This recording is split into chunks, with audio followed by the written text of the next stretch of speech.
Friday night. It's well after 7 o'clock. We've been having a post-production meeting tonight.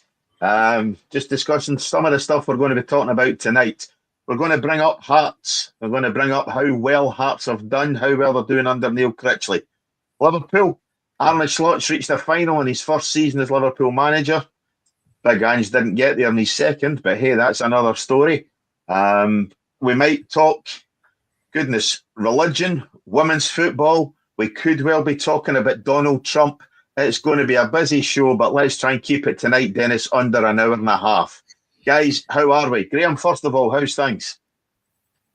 Brilliant. Critch ball's in the full flow. Liverpool's in a final, top of the league, top of the Champions League. I'm buzzing, mate. Yeah, exactly. Dennis, you miserable old sod. How are you? I'm fine, Cammy, and hello, Graeme. Before we start, I would just like to say I attended a friend's funeral today. Billy Gibson, good friend at work. Used to deal with him in business, and also helped me when I was at Cumbernauld, and also East Stirling. He used to do some of my match reports for me. Sadly missed. Massive turnout today. I'll not expand on it too much because it'll upset me. But the bottom line is, you wouldn't have met a nicer human being in this planet. And along with his family, Val, Lee, Simon, David, and Fiona, his daughter, Val being his wife.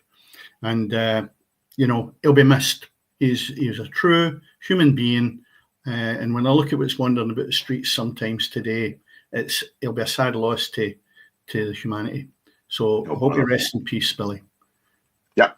Okay. Echo these sentiments, obviously, Dennis. You can certainly see, obviously, how upset. And obviously, any passing's never nice. So commiserations to Billy and to Billy's family, obviously, and yourself and anybody who's close to him. But moving onwards and upwards, Graeme, you mentioned it there I mentioned it in the intro. You kind of took over. Critch Ball, what on earth is going on at Tynecastle? Manager of the month, unbeaten. What a start you've had to 2025. Fantastic. Couldn't have seen that about a month ago, to be honest. But yeah, it's been so much better. I think we have to remember that when he first came in, he had a squad that wasn't his. They were low in confidence. We weren't winning games. And he didn't really have time to train them because we're playing Thursday, Sunday. Now he's had that break with no European football. And you can see the difference it's made. The players look far more confident.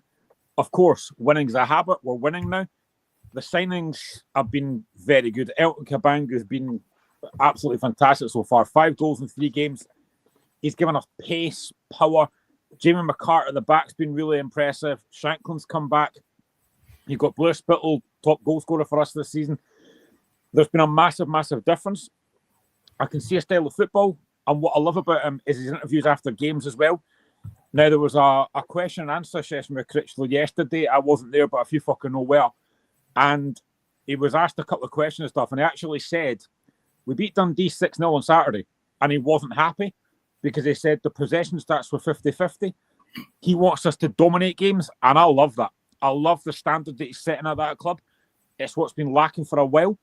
So, yeah, the job he's doing is fantastic. 1 point off the top 6, 3 points off Hibs. I think we're only 5 or 6 points off third, which you would never have seen weeks ago.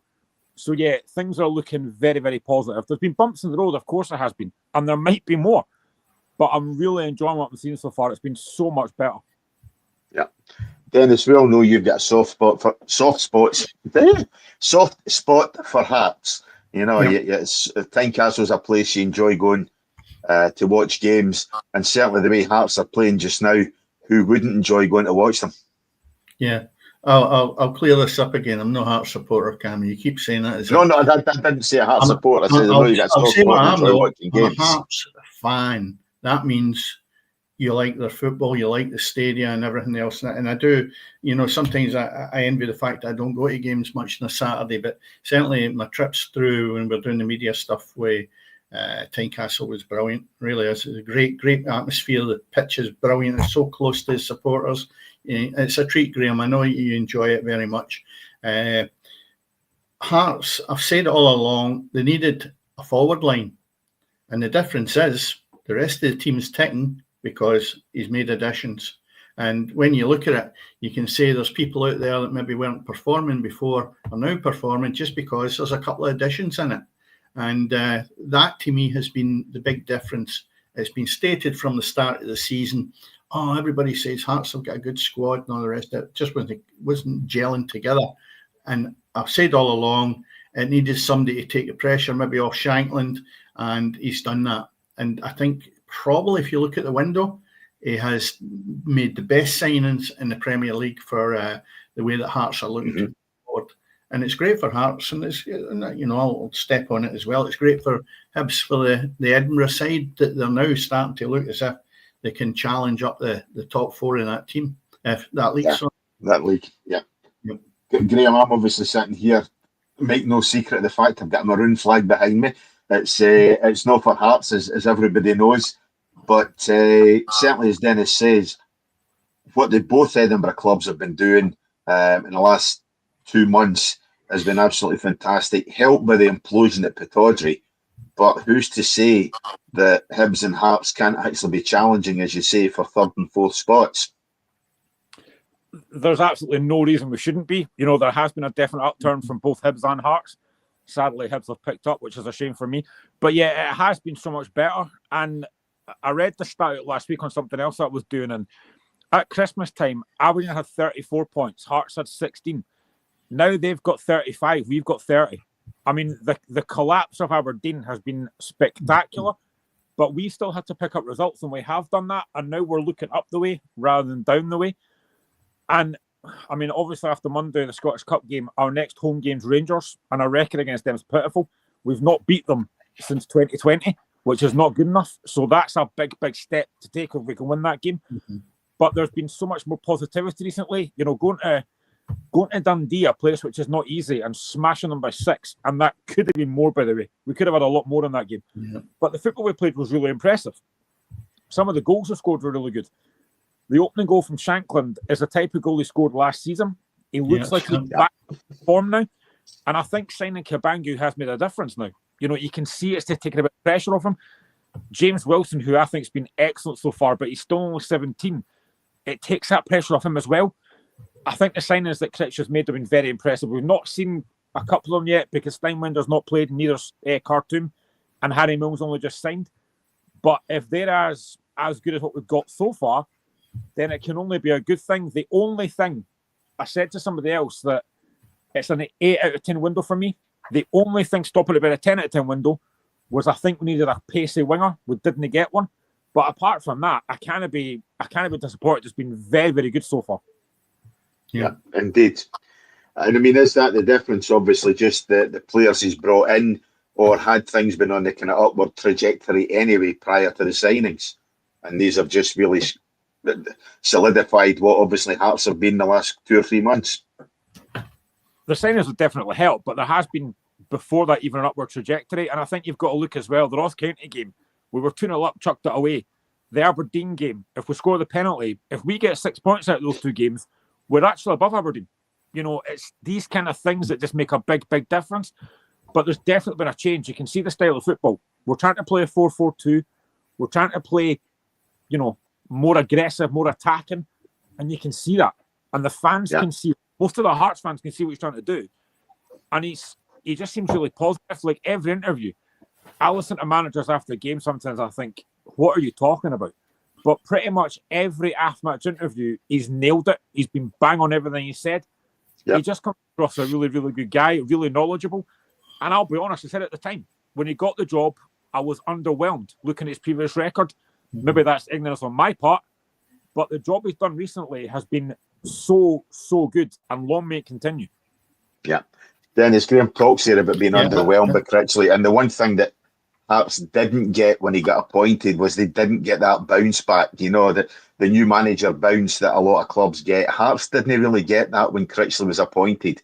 It's taken him a number of months to get his feet under the table, to bring in his own style of play. And I love that, I'll be honest. You know, I love a guy who's coming in, who's been given a wee bit of time, you know, by the Hearts board. They gave him the time. They could very easily have taken a knee-jerk reaction. I thought, no, this isn't working very early on.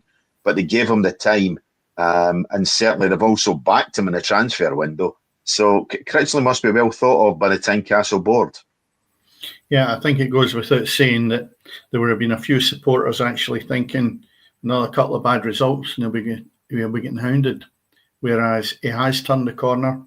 And whether you get it right or wrong, the bottom line is results is what it speaks for. Because again, we could go back to Stuart Kettlewell, and it didn't matter results in that area. Stuart Kettlewell had some good results, and they were on his case. So, it's all about getting the results and where Hearts are now. Hibs as well have done the same. They could easily have got rid of David Gray. They didn't. They persevered with him. And I thought at that point, they're in the worst position as far as playing standards were concerned as against Hearts. Their run has been incredible. But Hearts, I think, have got a good manager.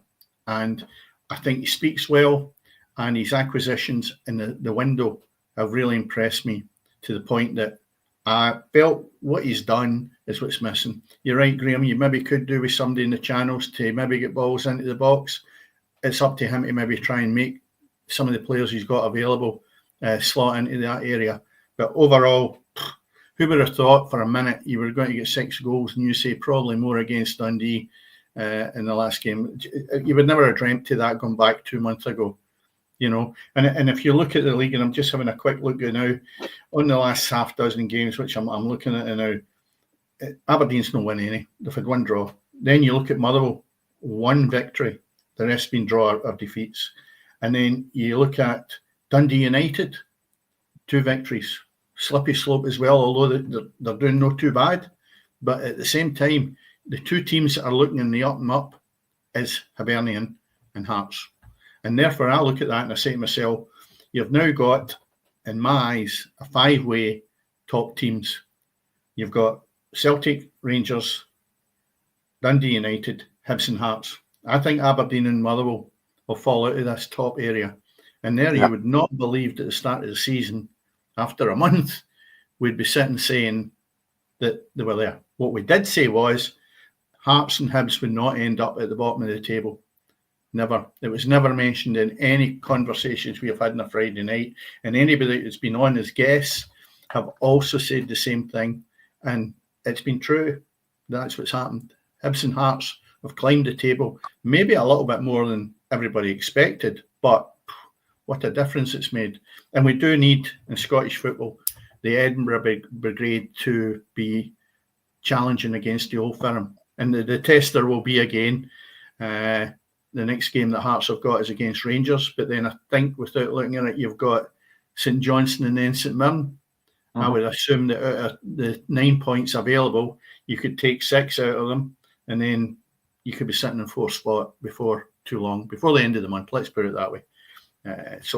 Great. I think it's a great run, and I'm hoping they go on a good run because the supporters do deserve a lot better than what they've had in maybe the last year or so. How long would you say the run's been poor, Graeme, in your eyes? Well, we went earlier in the season. We went 8 games without a win, 8 in a row. Mm-hmm. That's probably about as bad as it's been. But there has been moments since Critchley's come in where there has kind of been a few downs. But again, there's been a lot more positivity than probably there had been for a few weeks. I think looking at the squad as well, it's still a very big squad. There's a 29-man squad there. We've managed to get rid of a few players in the window, but you've got guys like Barry Mackay that are sitting on a big wage that's still there, who probably won't play. I think we'd have liked to try and get a few more out the door. But all in all, I think the window's been very, very successful. Yeah, I think that's the thing, as you say, it's a successful window, not just by what's come in, but the fact that you have got rid of a few fringe players, a few wages out the door as well, So I think Critchley's or the board, whoever, has got to be commended for that as well. And definitely things look on the up and up at Tynecastle for sure. I know Dennis has mentioned Edinburgh a few times and bringing Hibs into the fray there. But as I say, what you guys have done in the last number of weeks has been fantastic, and it's getting a few of these fringe guys out the door, whether it's bringing in monies or whether it's just getting short of wages. I think that's something that's got to be commended to as well, Graeme.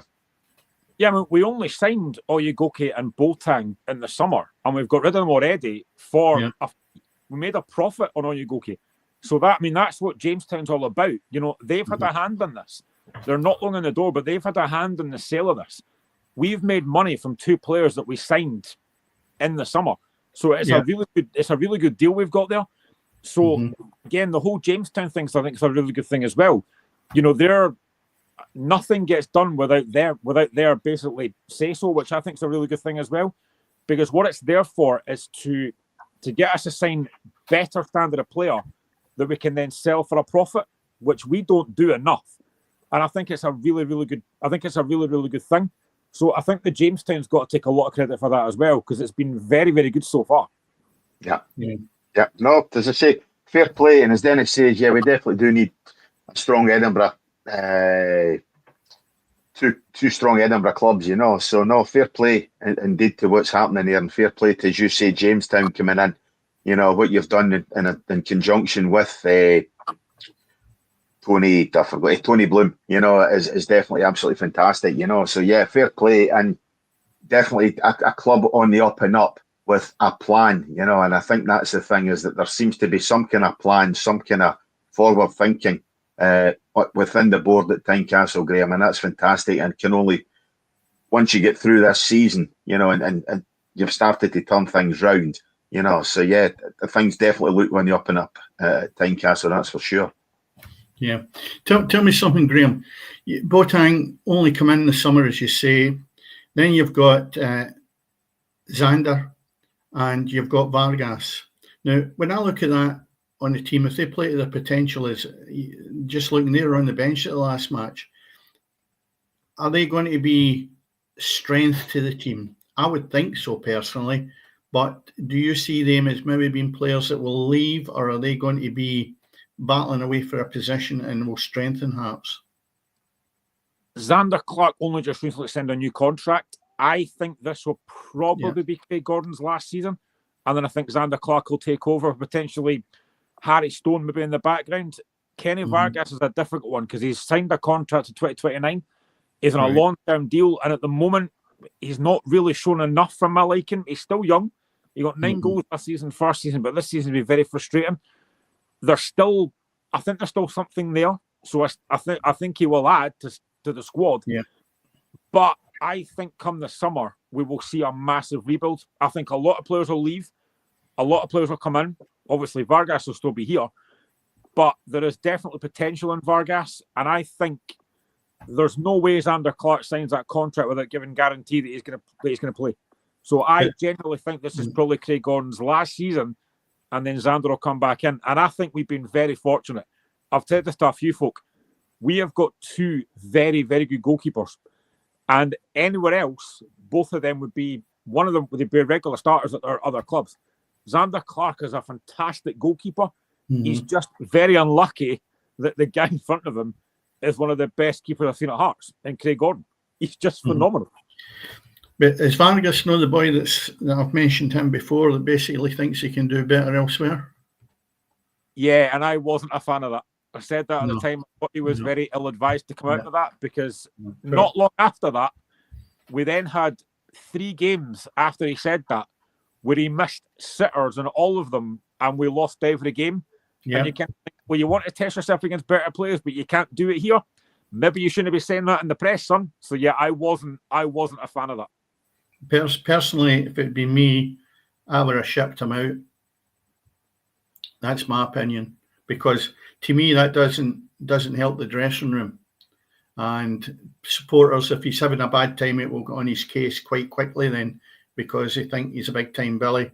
So when you look at the whole big picture, I don't think long term he will, what would you say, have any added value to the team. And that would have been my opinion. I would have definitely been looking to think, well, we're not going to have big time Billies at this club. We'll just punt them out. But the problem you've maybe got is, what would it cost them? 2029, you said his contract was to. So that becomes a financial thing. So maybe that's the reason why. But I'm sure the manager probably had feelings the way I'm thinking about it. But we'll see if he maybe comes on to a game. But I've dismissed him in my mind as being added value.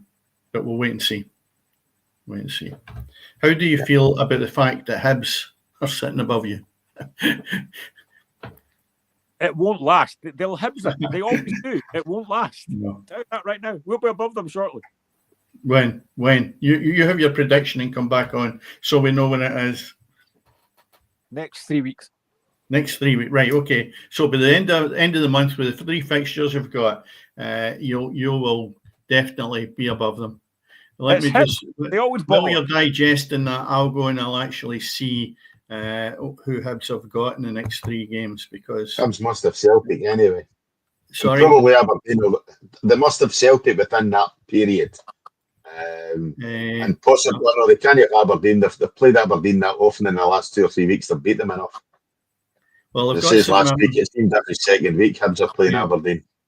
Well, they've got St Mirren on the 16th, so you've got St Mirren. There's a tester, and they have got Celtic, as you say, Cammy, at Easter Road on the 22nd, and then they have got they've got Dundee United on Wednesday the 26th. So if I was a betting man, I would side with you, Graeme, because I think there'll be one game too many for them, and it might be even the Dundee United game. So it'll be interesting to see. Yeah. No, I think he's right. I think by the end of the month, Hearts will be above Hibs. There you go.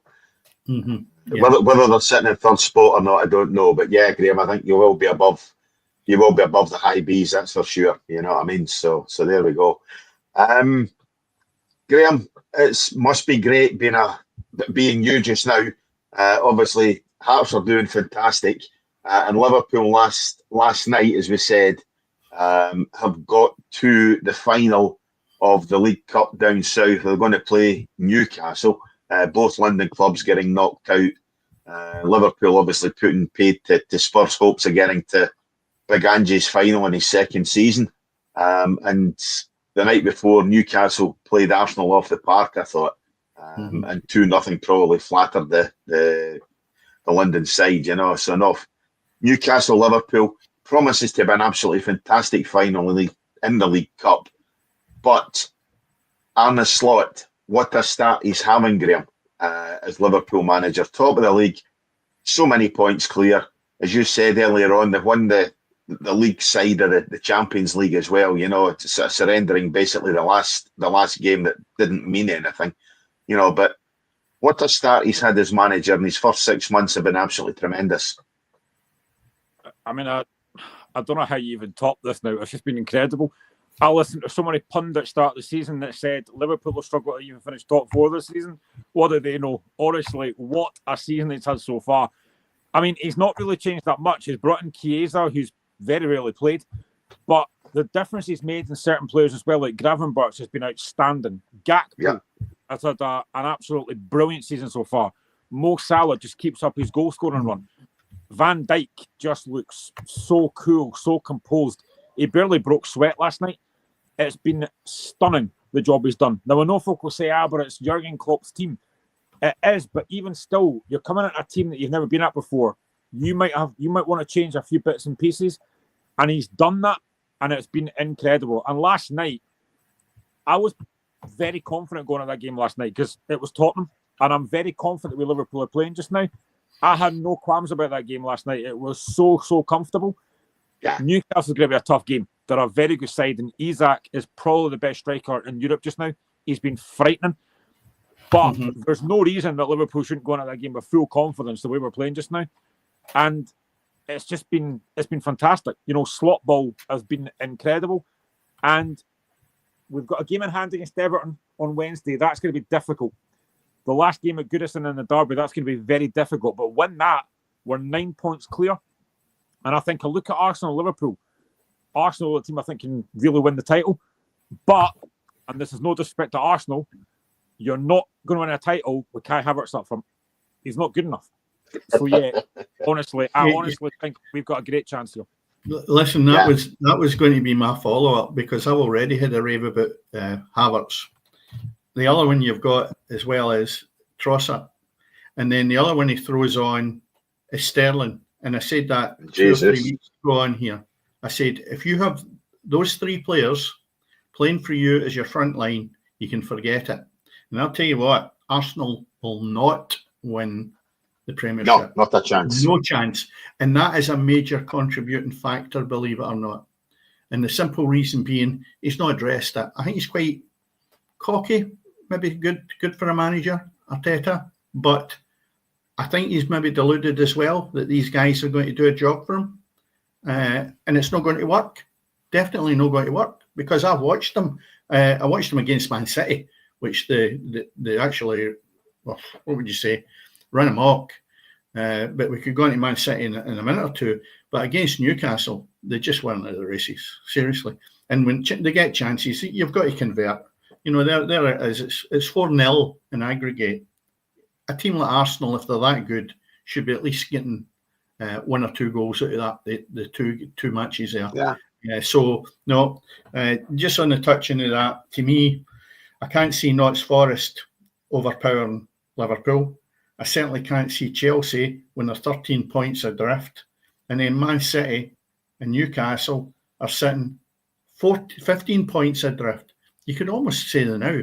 You just give Liverpool the championship. And I'll tell you what, last night they were absolutely magnificent. Magnificent. And, you know, they were looking like the way Man City were of old.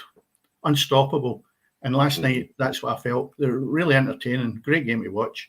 And Tottenham are Tottenham. You can't say too much about them. But I do feel that I think Aston Villa, I'm just running through a bit of the Premier League here in my head. They've got the FA Cup, I think, against Aston Villa on Sunday away, Tottenham.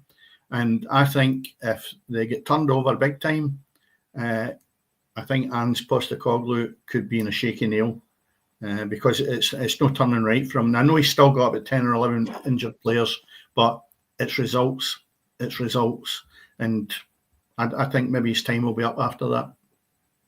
Yeah, I think the less said about Spurs, the better. You know, let's concentrate on the positives. You know, and what's happening at Anfield for sure. You know, and I mean, Graeme, I'm astonished you're so few points ahead. You know, because to me, Liverpool's the only side who's been shown any measure of consistency at all in the Premier League this season. You know, Manchester City have been absolutely dire at times. Arsenal as well.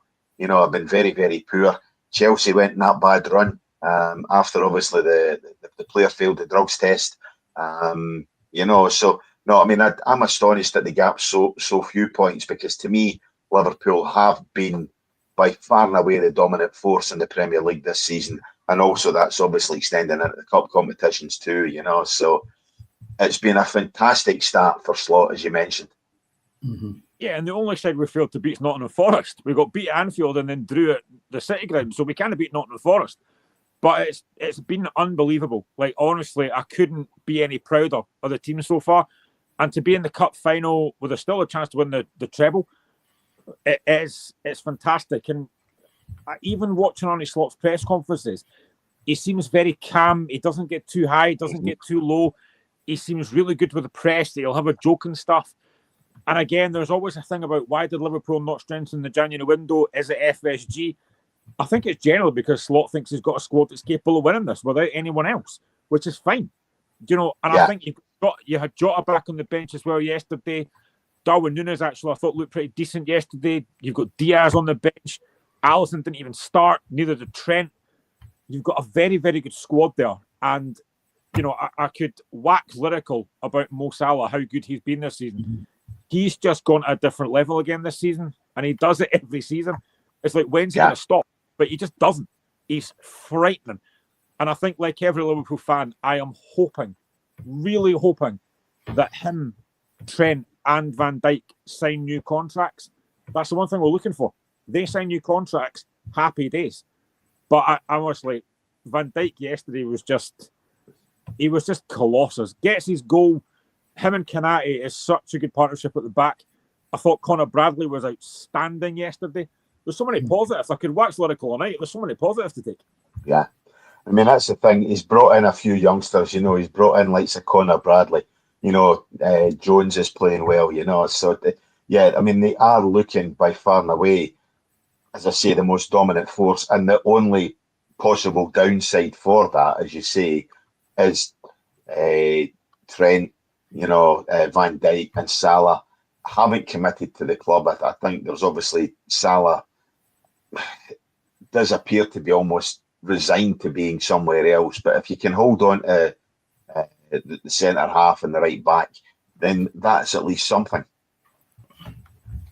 Absolutely. I mean, to be honest, the one I really want to stay is Van Dijk, because he's so good defensively. Yeah.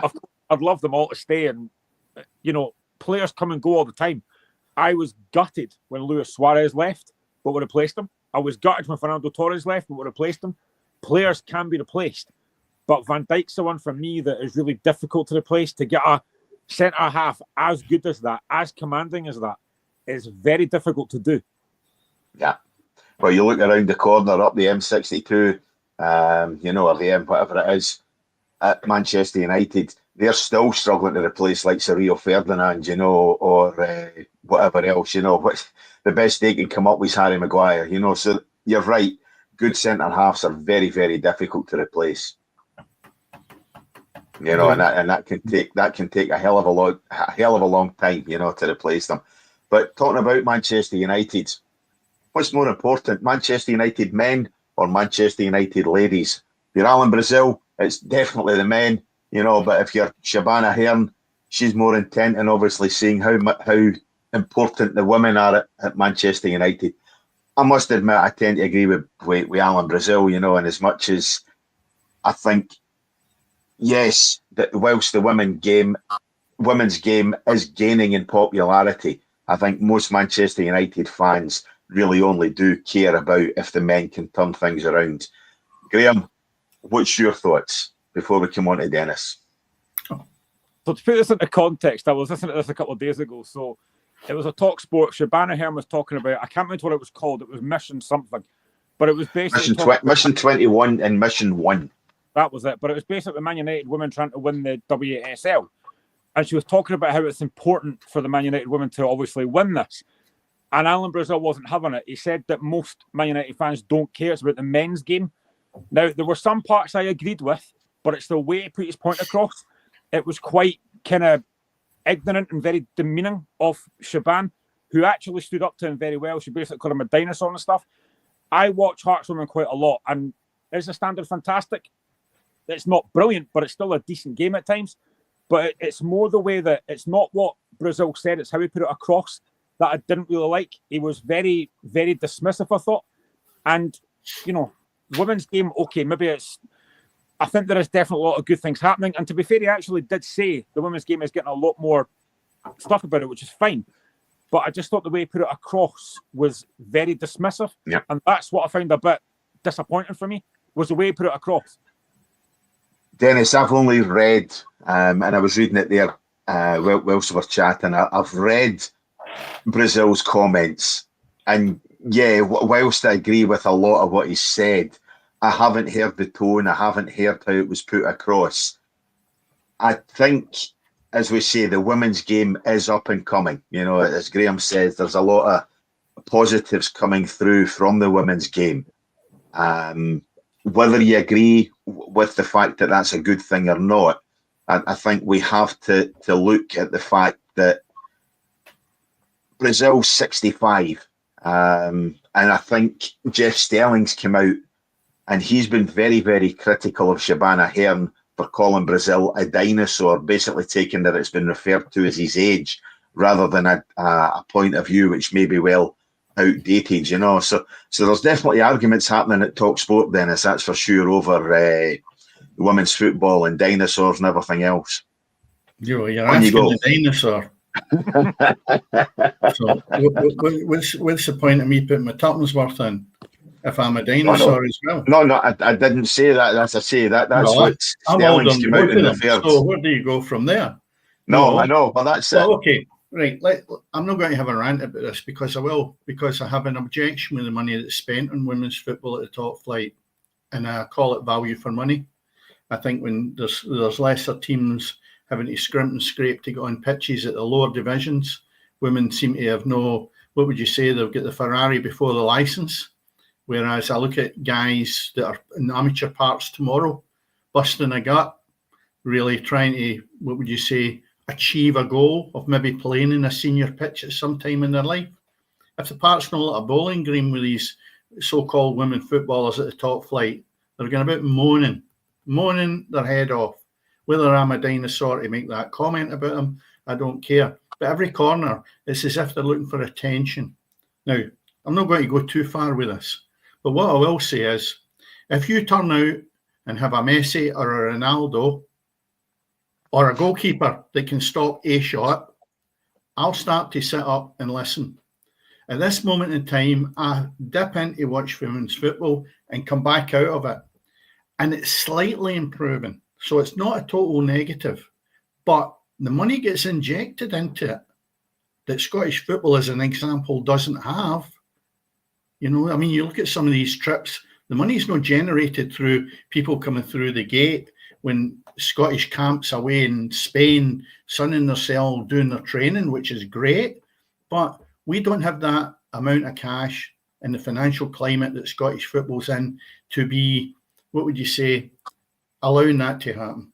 I would love that there was money there and splash it around and the women's game comes on, because I'll tell you what, I would rather be in the stands listening to the banter, watching a football match with ladies playing, than some of the stuff we have discussed in the last couple of weeks, with the vile stuff that's coming out of guys in the terracings. So from that point of view, I would go and watch it tomorrow. But it needs to be at a standard that you're getting entertained.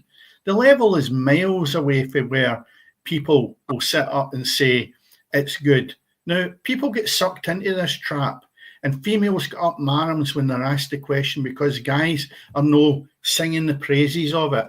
Guys are 9 times out of 10. Ali Brazil's probably been quite abrupt with it. I might be abrupt if I was asked the question the wrong way. But I'll go back to it again. The product, it's not so much it's fit for purpose, but they seem to think that they're in a level playing field with men. They're not. They're miles away from it talent-wise. I've yet to see a female goalkeeper that can actually get across the box and stop balls going into the top corner. It's as if the females goalkeepers are ones that didn't make it as an outfield player, so they go inside and they end up as goalkeepers.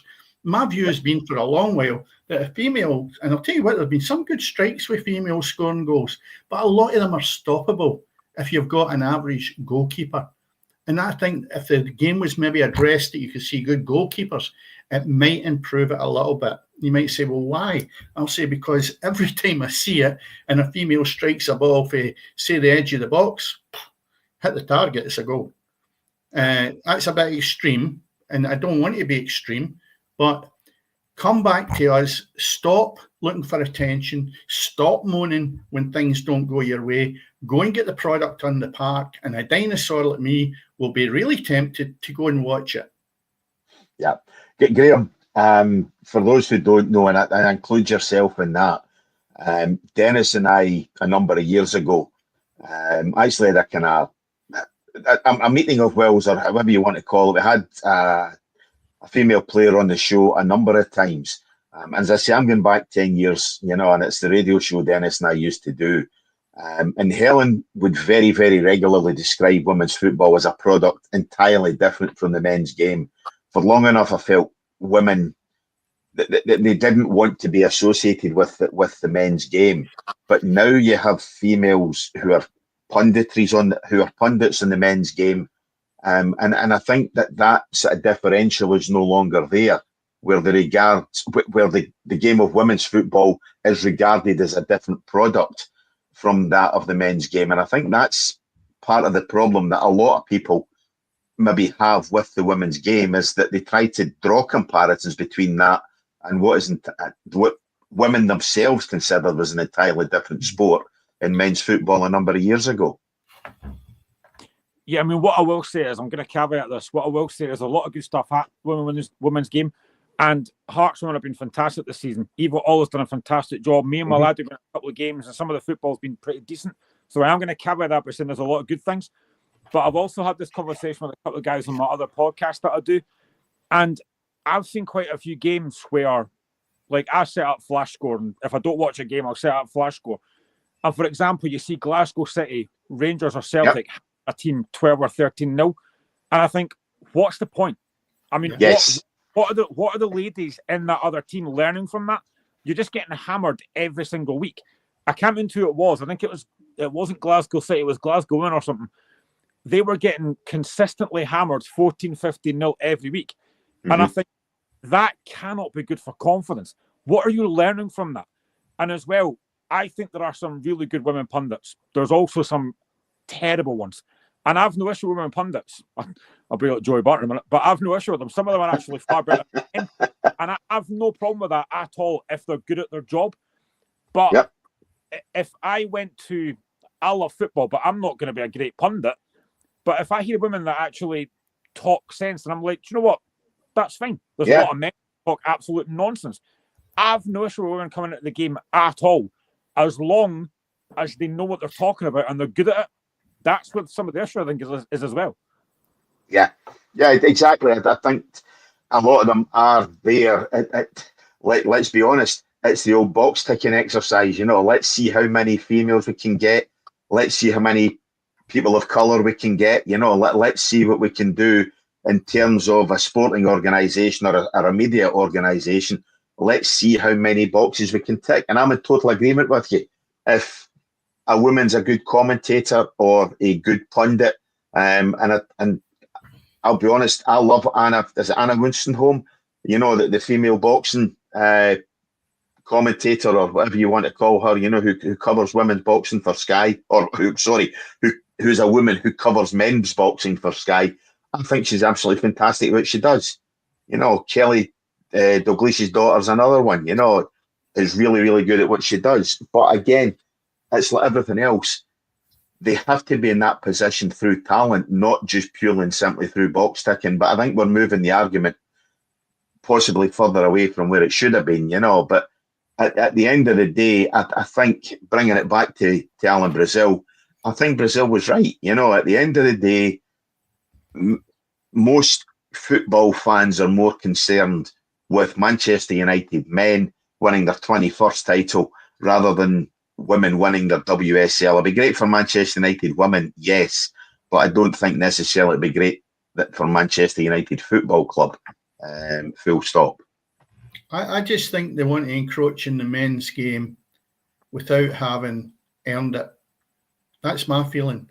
We watched. You just need to go through. If you're doing it tonight, maybe not just every night, but there's always women's football on, right? Go and watch it all day long if that's your cup of tea. I've nothing against it, but I don't want it rammed down my throat. That there's a women's element of the game, great. There's a man's element of the game. It's a bit like me watching your American football, Cammy. I'm not going to come on and slaughter it, but because I know nothing about it, but I think I know a little bit about football. And what I do see is the standard of the women's football wanting to come on board with the men's game is not ready yet. It's not ready. It will be at one point, but this dinosaur will probably not be on this planet. So the thing about it is, until it gets there, let's go and work at your craft. Go and stop moaning that you're not getting enough press coverage. I mean, we had that with the Scotland team. They weren't happy because they weren't getting enough press coverage. And I'm thinking, is it not about playing football? It's not about your ego and attention seeking that you obviously desire rather than play football. So if anyone wants to debate that, I'm open to it. Whether a dinosaur, whether you can hardly walk, it doesn't matter. And as far as pundits are concerned, I would rather listen to Rio Ferdinand, Lineker and Shearer all day long who have seen it, done it and played at this level than a female that's maybe got 50 caps playing against, as Graeme rightly said, some teams are getting beat 15-0. That doesn't give you any education in football whatsoever. So I'm sorry, as far as female pundits are concerned and commentators, no for me. And it's not to say they're not entitled to have the job, but what I will say is, listening to Ali McCoist last night, okay, he's Scottish. He's a breath of fresh air. He's probably the best commentator we've had in a long number of years. Now, if you can get me a female that's as knowledgeable about the game as him, then I will sit and listen and applaud her. We don't have that.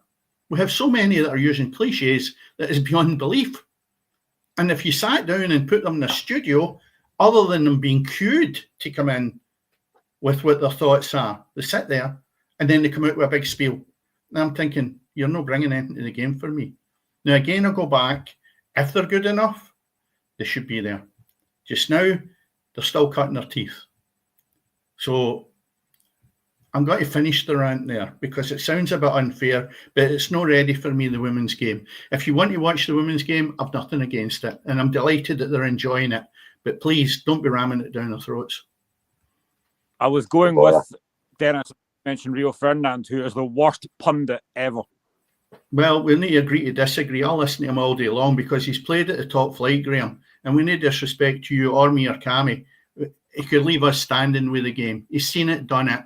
And he's been an excellent player as well. How he portrays it over the TV might be everybody's view of it, but from where I stack up, no, we always got to differ, aren't we? It's only your opinion. You're quite entitled to that, and we can agree to disagree in that one. What do you think is wrong with him then? He just offers nothing. He was a fantastic player, absolutely no doubt about that. Yeah. But his punditry for me is. He offers nothing. He offers no insight. He offers no tactical analysis. It's just nonsense for me. He honestly is one of the worst pundits on there. Well, you've got me thinking now because I think he's good and I'm going to listen to him in depth and I'm going to get a few wee lines for the next time we're on. Good, bad or indifferent. There you are. Because I've never noticed it, honestly. And I did throw his name in the ring because he's one of the ones I listen to. So therefore, we're entitled to opinions. That's why we're here tonight. Yeah, indeed. There's something else we discussed in the pre-production meeting. It was one of these ones where we're saying how much controversy can we court tonight, but certainly not looking for controversy, but it's something that's reared its head, I think, a number of games. And certainly it's been doing it for years and years, but I think it's becoming more and more obvious as players who are on the park, who are being very, very blatant in the fact of what religion they follow, shall we say. But we've seen it at a number of games recently, where players of all sorts of various religions, be they Muslim, be they Christian, be they whatever they decide they want to be, where they are bringing that onto the park. And I think we're at a position now where, with the amount of bile that's being generated at times from the fans, and that's been going on for years and years. But I think we're at a stage now where something has to be done about players openly celebrating the religion on the park, whether they're scoring goals, whether they're coming on as a substitute or whatever else, giving thanks to Allah, giving thanks to whoever it may be. Graeme, what's your thoughts on players openly celebrating their religion? Is there a place for it in the game, or should that be something that's left in the dressing room? I have no issue with anyone's religious beliefs at all. Everyone's entitled to do whatever they want. 100%. In terms of football, I think that should be left in the dressing room. When you come onto that park and you're doing stuff like that, it's just going to incite the fans, who we all know fans are very, very fickle, and they will jump on the smallest thing. And something like that, we've seen it numerous times where players bless themselves and stuff, and it just entices the fans. If you've got religious beliefs, absolutely no problem with that at all. Everyone's entitled to that. But I think when it comes to football, celebrate a different way.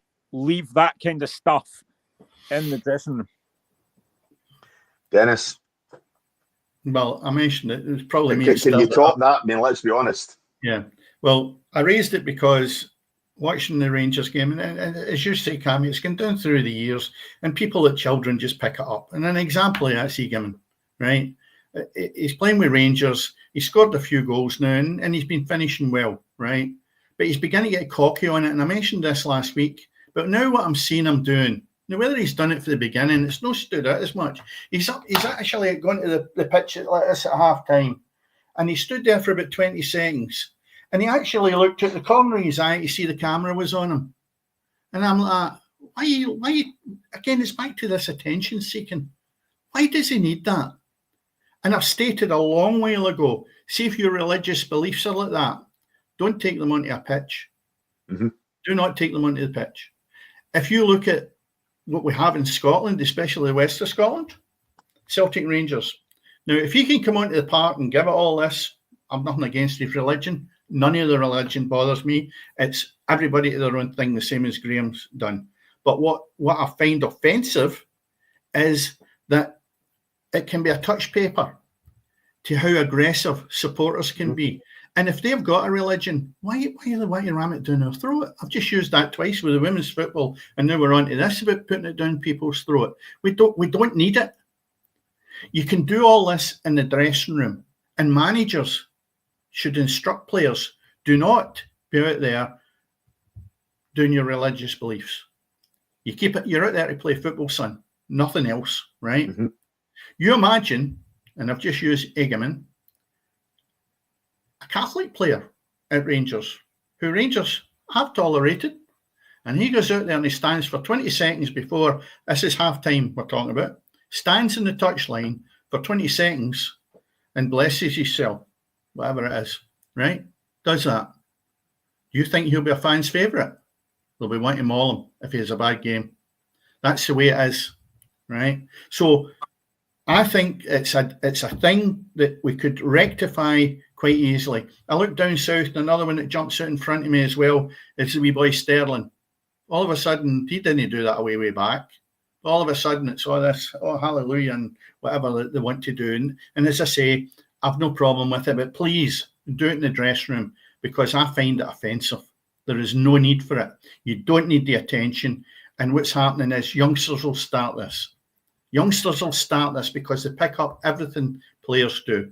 And it's not right. And I don't think it brings anything to the game, other than the fact, I'll use the word again, because it's obviously my dinosaur night. Dinosaurs don't like it. Yeah, but Graeme, as Dennis says, it can be deemed as offensive, which perhaps when we're talking about people's religious beliefs is kind of the wrong terminology, in terms of, obviously, I think what Dennis is saying is the fact that the religious acts are offensive, not obviously the religions themselves are offensive. That's right. Yeah. But it is the fact that it can be inciting the fans, that there's certain things that players are not allowed to do, that we're at a stage there where they can't, let's get back to the last World Cup, they couldn't reveal their drawers or or a t-shirt or whatever else, because there might have been some kind of message on them, so for the fact that if you're out on the park and you're giving thanks to Allah, or you're blessing yourself, or you're doing whatever it is, that could well incite the fans in what is already an inflammatory atmosphere, and I think we've discussed last week the situation or the alleged situation with Stuart Kettlewell, in terms of getting abuse from fans, or a small minority of Motherwell fans as it's come to light, but I think you're at a situation there now where that kind of thing could well incite violence, or could incite the crowd. As Dennis says, if we have a Catholic player at Ibrox, wanting to do something like that, bless himself or whatever, as he goes onto the park, he's never going to get away with that anyway, but for the same token, it's a double standard. It's double standard, saying, if the manager to go, you can't do that, son. They hate the Celtic side of it, and that's part of it. You're not allowed to do that. Well, what about the other people with different religions? Yeah, that's right. Yeah, you stamped the lot out, and it shouldn't happen. There's no need. Totally agree. Yeah, but that's what I'm saying. You stamp it out because it can be insightful, not because it's offensive, Graeme. Yeah, it just takes one incident, and it just takes one or two fans to go absolutely crazy, and that's what kicks it all off. So yeah, I mean, I think, as I say, religion, I don't mind what anyone does religiously. Yeah. It's entirely up to them. As Dennis said, each to their own. But I think when it comes to that kind of thing, I think it does need left in house, and as well. And I think, again, this is for another show as well, but you've already got supporters who can't stand still for a minute's silence. They just sing songs and all that kind of stuff. So it only takes one thing to entice these fans to then react, and it's bad enough already. There's far too much of this going around just now where fans cannot behave, and yeah, I think I don't think it's a good thing personally. Yeah, but just taking that on then, Cammy, when you say fans can't behave, because we don't need to spend too much longer on this of fans' behaviour. But when you look at Brendan Rodgers saying tonight that he was delighted that Celtic hadn't been banned from the away game against Bayern Munich because of the flare Celtic fans going onto the pitch. I'm sorry, he did say that the fans will no listen to him anyway, so it was a question, a sort of a tongue-in-cheek, I'll just dismiss this question. In my eyes, he sort of a body swerved it. And again, it's probably this Parkhead thing again, where they just seem to brush it under the carpet unless it's affecting them. Now, it will cost them, but the Celtic support are allowed to go to Germany when he said that that fan didn't go into that game just in his own singular and have that flair that nobody else around about him knew about. So to me, I think that they have to look a bit deeper at this and stop passing the buck. Supporters across the land have got to start being accountable for their behaviour. I watched the rugby last week, I think I mentioned it, and the atmosphere is night and day. You've not got people with faces like me, dour-faced. They're all smiley, they're all happy, and they're delighted to go and watch the rugby. And then you can turn it over and watch a football match. Oh, wow. It's like World War III with the faces and the abuse and everything that goes on. And I think football is just still decent. Let's not kid ourselves. Still decent, right? And if you look at, we've just been talking about adventures, Hearts adventure, Liverpool, that's great to watch. But there's an element where you've got to look at it and say, you can't go out to war on a Saturday afternoon to watch a football match. Yep. And you can't be bringing the club down with it. Hence the thing I was bringing up. Why do they need to put a flare on the park when it's costing the club money, which in turn doesn't get recycled back into the team because you're paying out fines? So I really find it quite irritating that people think it's worthwhile to go to the game and throw flares, or we'll go back to the abuse side of it. But why, Graeme, do you sit in an area that has this kind of abuse, or do you tolerate it round about you, or does it not happen? No, I mean, it's usually abuse towards the referee, to be fair, but there's been nothing, there's very little that happens at Tynecastle that has that kind of thing around it. But I mean, I'd like to think Celtic have been done for this numerous times. You'd like to think that when somebody's taking a flare in, one of the mates is going, "What you doing? We've been fined for you're going to get in trouble." Yeah. But clearly nobody does it. There's no self-policing to say, "Wait a minute, what you doing? We got fined the last time, we're going to get fined again. Stop doing it." But clearly nobody's doing that. I would like to think if somebody did that, somebody would say, "Stop it. We're going to get fined. Don't do it." Yeah, but they don't seem to do it. And I mean, Dennis, we've been guilty, I think yourself, me, Andy, a number of guests we've had on the show, a number of guys that come on with us. Regularly we talk about this kind of thing. We talked about the abuse last week that Stuart Kettlewell got at games. You know, we've spoke about things as a society problem, you know. But let's be honest, you said yourself there, you watched the rugby last week and it was night and day. It's not a society problem. A lot of it is a football problem. Yeah, without a doubt. But then what do you start to do? Say that the working class is not able to, what would you say, control herself and being snobby about it. The upper class predominantly used to go and watch rugby. Well, I disagree with that. There's no really any class in my head. It's how people tribally decide to go to football matches and act like animals, where it's like one is trying to impress the other by how outrageous he could because he's got a bottle of Buckfast down his throat. The rugby supporters don't look at it as an afternoon of going out and getting absolutely wrecked on drink. They go there, they'll have a few drinks, but I'll tell you what, anything I've seen in the rugby, I've not seen people getting ejected because they're out there not with a drink. And yet, rugby's renowned for them having a right good session with drink. So I've got a feeling it's maybe more the tribal thing that I've mentioned, that basically they want to show off to each other and, look at me, I've got a flare, I threw it in the park. Well, I'm sorry. The days have actually got to be numbered and people have got to be accountable for this. Otherwise, our game will come to a standstill. And that's why I go back to the female end. Female matches would be great to go and watch. Maybe lacking the numbers to give you the same atmosphere. But I'll tell you what, it's still a good family sport. And maybe there's a point where you don't want the guys to get too involved. Because I remember there was a match I went to, and I think Celtic or Rangers or something like that was away, and I was over at Hamilton Accies, and a brigade of either Old Firm supporters come in, and there was maybe about 50 of them, and you went to herd them. Absolutely shocking. And that's what you don't want following football about either women or men. So I just wish people would sit up and, stop spoiling the game. It's ridiculous that we're not sitting here spending more time talking about the good goals that we've seen. Say the other night with Celtic scoring 6 against Dundee when 3 of the goals were absolutely magnificent, and that's what we should be starting to get back to. But unfortunately, other things take place, and we just feel that we need to expand on it. Yeah.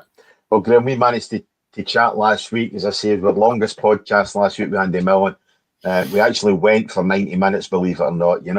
We don't want to do that tonight. We would like to talk about some of the football that's been happening rather than the controversial things that we've spent the last 20 minutes talking about. But we did open the show talking about how fantastic Hearts have been, how well Arne Slott's done for Liverpool, So there definitely has been a lot of positives happening on the park, Dennis. But do we want tonight to take some time out to look at some results and to look at the upcoming fixtures this weekend? Or do we want to spend the next 10 minutes talking about Stuart Kettlewell? No, we'll leave Stuart to simmer, I think. We've kind of gone through that. But what I will say is Andy came up with a good point last week. I think he'd been at a function or whatever. And it was he was talking about supporters giving him stick, right? And Andy, no doubt, with the amount of games he's played, over 700 top-class senior games in Scotland, has had everybody would mount verbal volleys. And he said to the guy, he said, I'll tell you what, see next week, would you pay again? He says, 30 quid. He says, right, here, there's 30 quid. I'll come outside with you and slaughter you for an hour and a half. And what? Just went, oh, no. And that's what it's about, isn't it?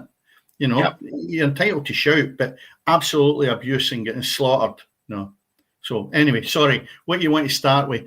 Do we want to leave the Premier League? Because obviously we've sort of spoke roughly on that.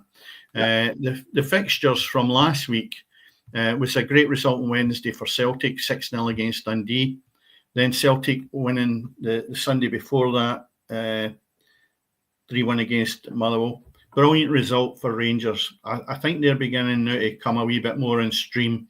And Ross County are shambolic, and I would really put my money on them going down in I really would. There was a wee spell I thought they'd a wee bit of light at the end of the tunnel, but I think now they're really in a slippy slope. Graeme, who has been the worst side you've seen at Tynecastle this season, other than Hearts, obviously? Yeah. Dennis is saying he feels Ross County has been shambolic. Who do you feel has been the poorest side you've seen coming to Tynecastle this season? Probably St Mirren were the worst I'd seen. When we beat them 4-0 in Critchley's first game, they were awful. Dundee weren't great. But yeah, I mean, I've always said that I think Ross County are going to struggle again this season because they don't have enough quality. I've always said that. They don't have enough quality. Yeah. So we're agreeing on that one, Graeme. This is a tough one because I've said that again start the season, and I'm going to stick with the prediction I made start the season. I still think St Johnstone will go down, but Ross County will be in the playoff again. Yeah. You could toss a coin between the two of them, between you and I. I don't think there's much of a muchness there. And then you just look at it, and I'll tell you what, Kilmarnock I've got to watch. I know they've picked up the win here and there, but I still think that they are not a great team. I would love to see them getting rid of that pitch. I think it would make a massive difference to them. But anyway, looking at the Hearts game, what a result. We've expanded a bit on that. Graeme, you would never have dreamt of that result, would you? No, I said before the game 2-1. I don't think anyone expected 6-0. But like I said, it could have been more. We had chances second half to absolutely get 10 there. It was it was a complete performance. It was fantastic. And yeah, I was buzzing last week. Yeah. Has that been the highlight of the season then? I'd probably have to say it is, yeah. I think it's been by far the best result of the season. Best performance away from home, especially as well. That made it even better. Does it tell us something then, and maybe about Europe? Is there mileage to be playing in Europa League and Conference League? Is that something then? Because you did touch on that when we discussed this earlier, and I mentioned it early in the season as well. I thought the decline on the likes of Kilmarnock, Aberdeen, they seemed to, there was Hearts. The standards seemed to drop when the Champions League was taking its toll with that extra game during the week. Do you feel that maybe it's something that out with the old firm, it's something that maybe we really shouldn't be highlighting too much, because the what would you say, the drain on resources of physical competition is maybe too much for the teams?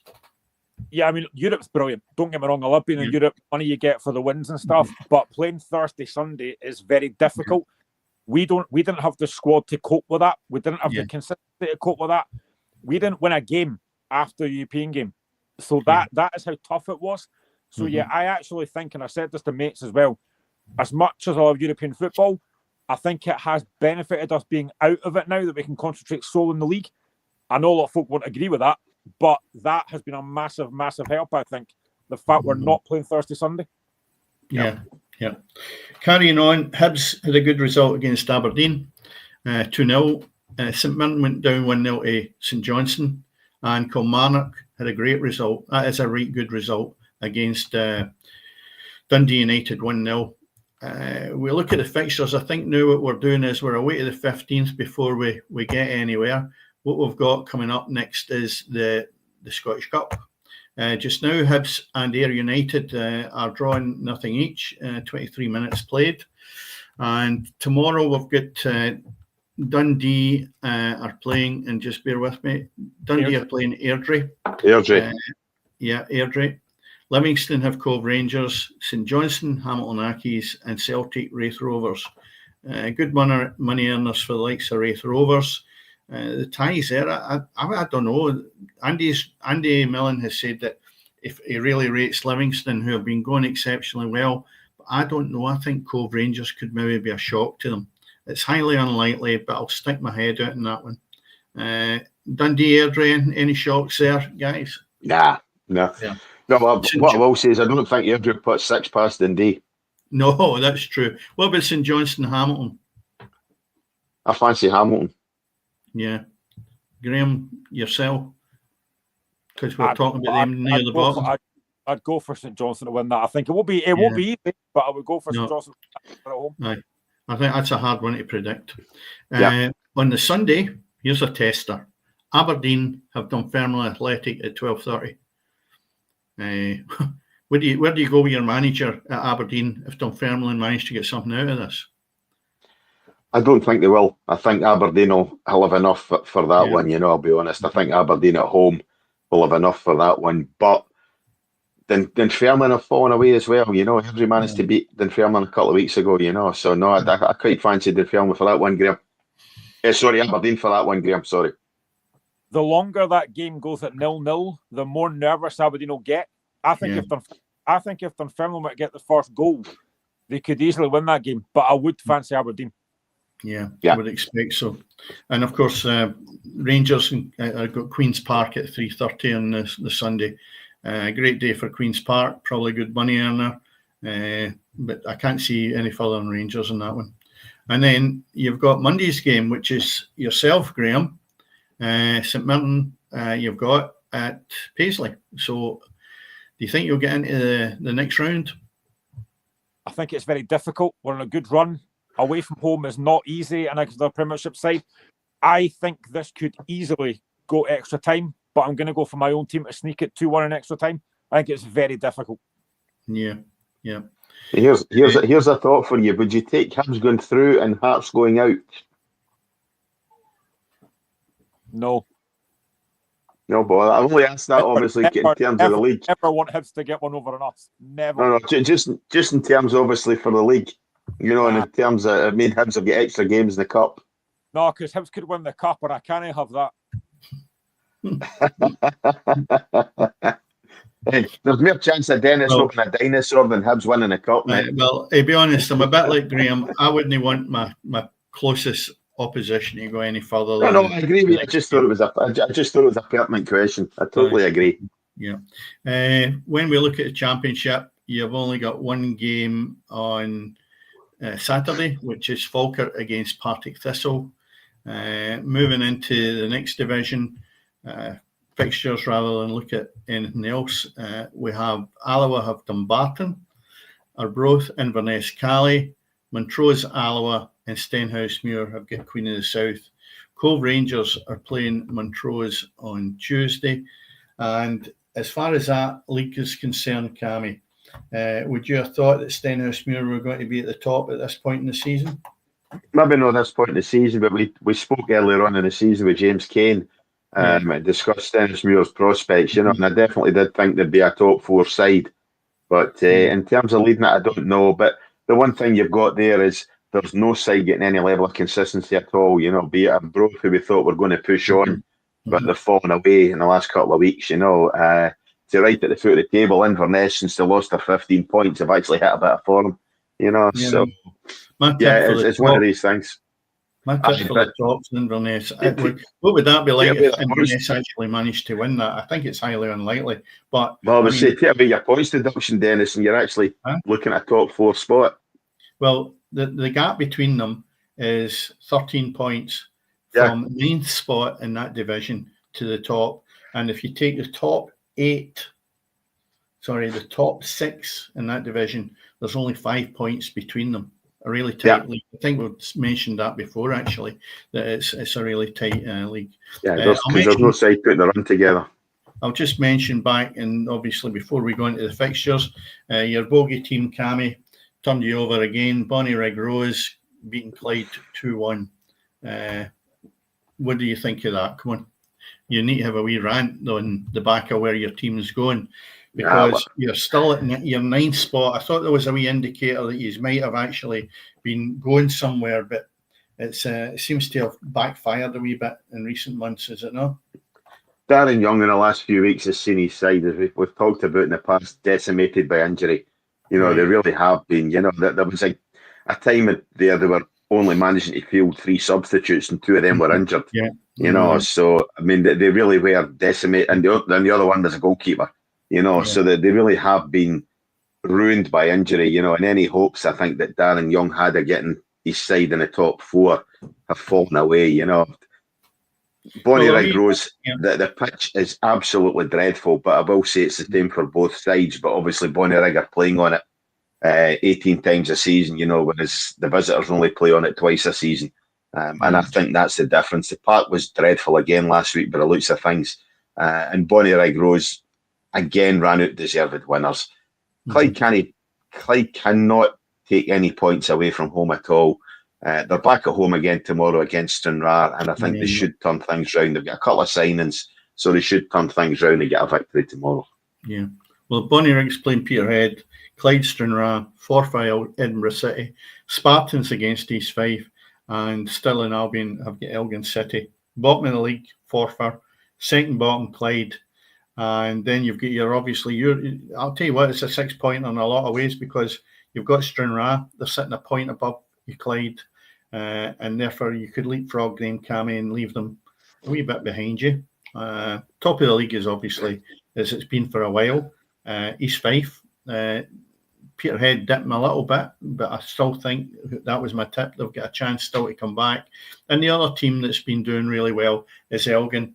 And again, top 3, there's only 5 points between them. And then the next 5 teams have all got a shout that they can get into that 4th spot. So there's still quite a bit to be playing for there, So it's a tight league again, as most of the lower leagues are, it is tight. Any side can go on a run there, and it just takes that getting that wee run together. But no, I mean the standard of football there, I'd almost rather go and watch a women's game, Dennis. The standard of football down there just now. Yeah, well, I'm getting between 2 dinosaurs. No, I was trying to be diplomatic as against abrasive. I think there's, and I'll repeat it again, I think there's a place for women's football. But for me to watch listen, don't get me wrong. When we telling on the show, we did go and watch a number of female games, so I think she was at Hamilton at the time. So we did go and watch a number of female games, and yeah, it has improved. So no, as I say, it was more a point of humour there, castigating the men's game rather than slaughtering the women's game, to be honest. Well, it's not that as well. You've got to watch what you're saying. If you remember, the Daily Record got hammered when Gordon Parks wrote an article, and it was unbelievable. They just were up my arms, and Helen was the one that had actually created the monster. So, they then had a voice, and that's what they want. They want a voice. Yeah. But anyway, ending on that point, we have the Champions League back. And, when I went to look at Europa League, I went, how good is that? Rangers are not even in the playoff. They're right into the next round. Brilliant. Yeah. Absolutely amazing. And especially when, I've given them tons of stick, and I don't think they're the finished article. But when you look at some of the teams that they've left in their wake, Rangers have done exceptionally well.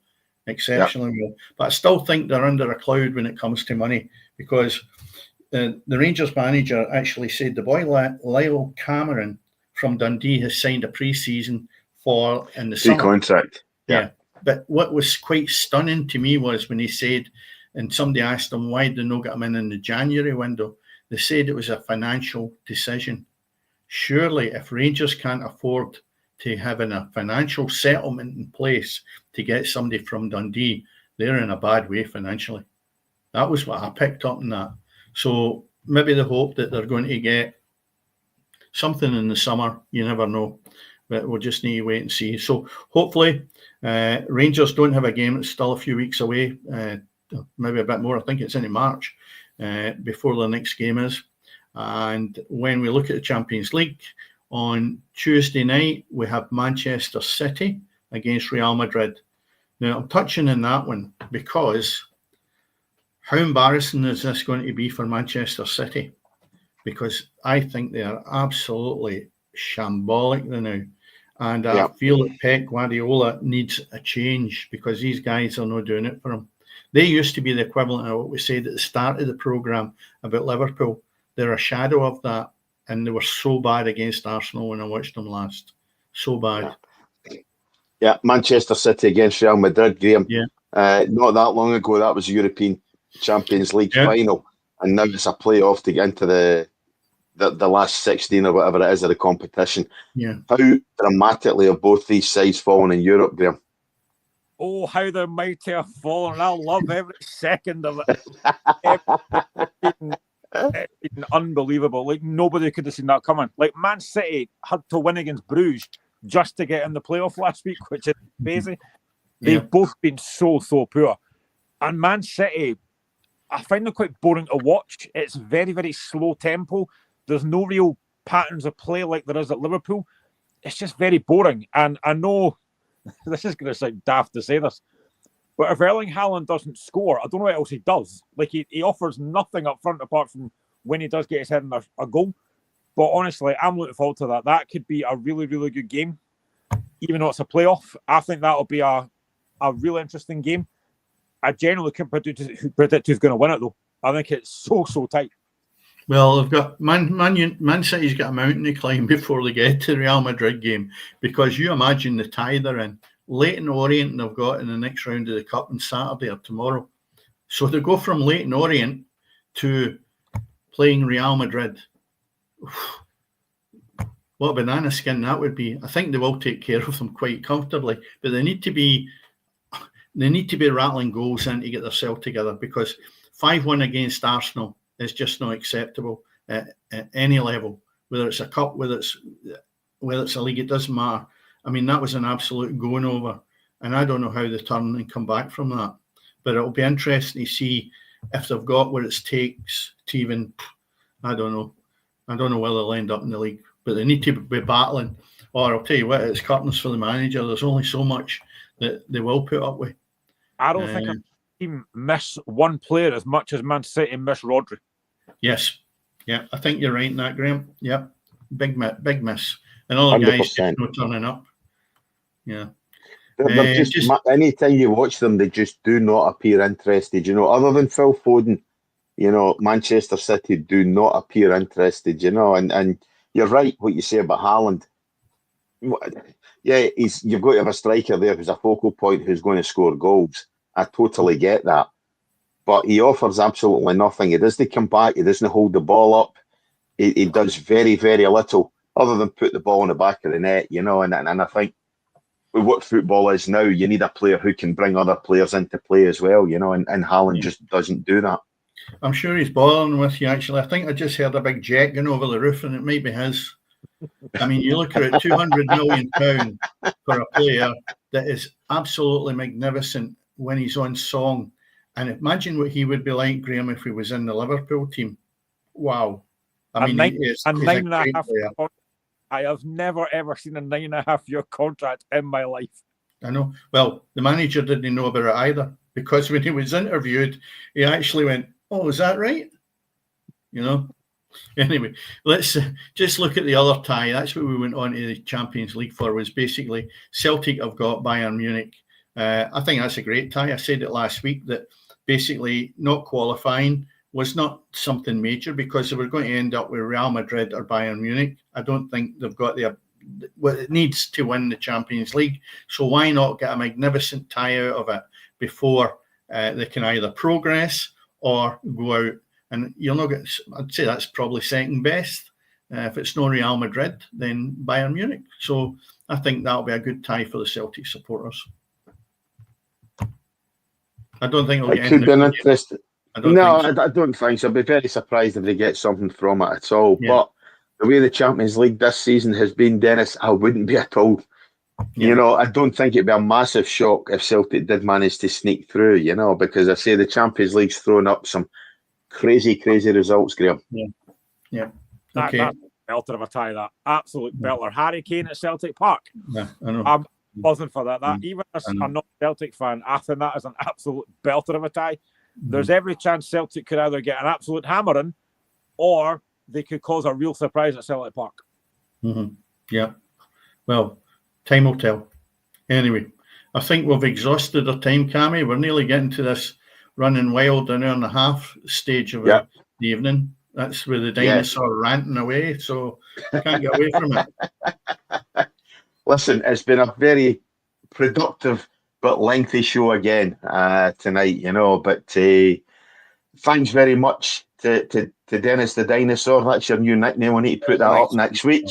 But no, it's been a great show. As I say, we've discussed everything from women's football to religious symbols to whatever else, and Hearts and Liverpool obviously having a fantastic start to the year. 2025 has been great for both of these clubs. So, as always, go ahead. If you've liked what you've heard tonight, like, subscribe, click that bell to be notified of any updates, any fresh shows that are dropping. Next week will be early. We're starting at 6 o'clock next week, just purely and simply so as I can get to the pool next week, because I'm in Gran Canaria next week. So I'll be getting a wee bit of suntan. And as I say, we'll be starting at 6 o'clock because the pub shuts early over there. And that'll be us. So thanks very much for listening. Thanks very much, as always, to Dennis the Dinosaur. Thank you very much to Graeme Duthie for popping along. And all that's left to be said is always all happening on the pitch